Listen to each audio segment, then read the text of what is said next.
raconte une histoire de mer. Alors vous connaissez tous, bien sûr, ou la plupart d'entre vous connaissent ces deux rochers à l'extrémité de la baie de Toulon, au large de Fabregat. Ces deux rochers qu'on appelle... Voilà. Mais est-ce que vous savez pourquoi on les appelle les deux frères? Ah, je parle. Bon, ben, je vais vous l'expliquer. Voilà. Alors nous sommes dans un temps très ancien. Ouais.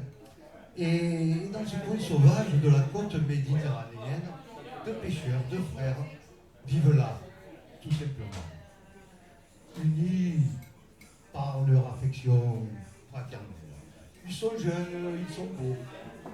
Et ils trouvent leur bonheur dans leur métier de pêcheur et dans leur amour fraternel. Mais la mer, cette divinité toute puissante et mystérieuse, devient jalouse de cet amour entre frères. Oui, parce que pour elle, c'est seule sa beauté, son pouvoir souverain qui sont dignes d'amour. Alors, elle pense à son danger.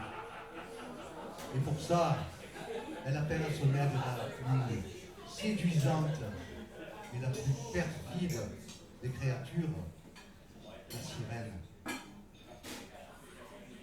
Et donc la sirène se montre au plus jeune des deux frères, un soir qu'il est venu puiser de l'eau fraîche à une petite source qui sort des rochers. Et tout de suite, elle lui parle d'une voix câline. Oh jeune homme, je te montrerai les richesses, les enchantements et les merveilles qui t'attendent si tu m'aimes assez pour me suivre dans les profondeurs sous-marines. Alors là, sous la caresse de ses paroles, le beau jeune homme vibre. Il est ému, il voudrait s'arracher au charme de cette voix magique, mais les mots le percent, l'enveloppe, l'apprivoise.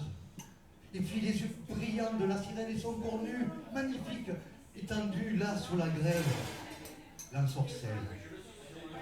Il est séduit, il est hypnotisé, il est perdu.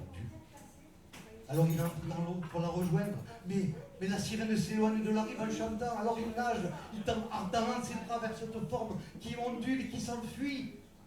Et à ce moment-là arrive l'aîné des deux frères. Il voit le danger. Alors il appelle son frère, le supplie de revenir, de ne pas l'abandonner. Mais il n'arrive pas à arracher son frère des bras de cette femme superbe et menteuse. Alors il le rejoint. Il l'étreint, il tente de le ramener à la terre, de le raisonner, mais l'autre, aveuglé, dominé par sa passion, ne voit plus qu'un ennemi à son propre frère. Ils s'empoignent, ils se débattent, ils s'épuisent. Est-ce qu'ils vont mourir là, sans sépulture, dans cette immensité si profonde? Est-ce que la mer aura sa vengeance si cruelle?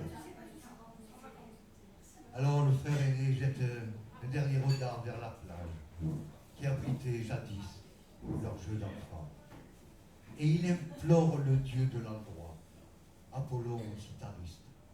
Oh Dieu, nous t'avons toujours respecté et vénéré, alors je t'en prie, viens à notre aide.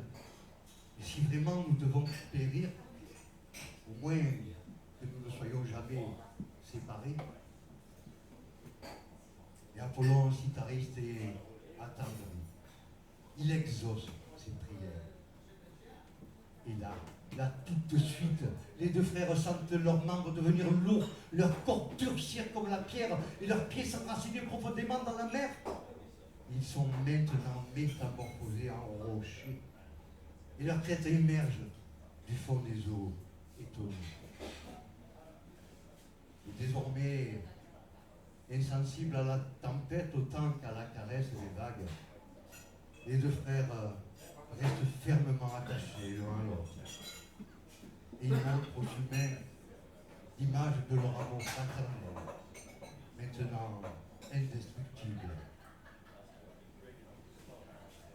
Et aujourd'hui, on dit que les sirènes qui regrettent la trahison de l'une d'entre elles chantent cette légende autour de deux rochers, dans le calme des nuits sereines, lorsque la lune rêveuse pose sur les flots brillants son long dessin, tremblant.